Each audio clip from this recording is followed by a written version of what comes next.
آج کی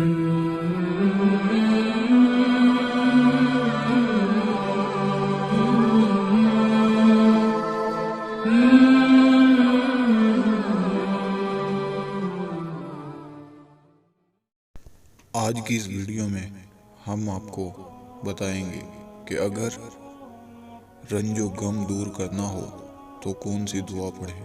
اگر آپ کو کسی سے محبت ہوئی ہو، اس نے آپ کو دھوکہ دیا، تو یہ دعا پڑھیں، تمام رنج و غم دور ہو جائیں گے، تمام حاجتیں پوری ہو جائیں گی۔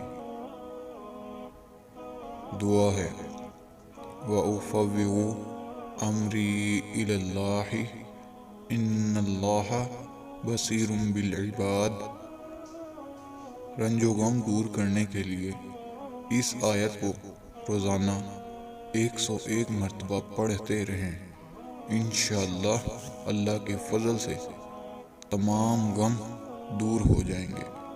آج تک جس نے بھی اس وظیفے کو پڑھا اس نے منافع پایا۔ السلام علیکم ورحمۃ اللہ وبرکاتہ۔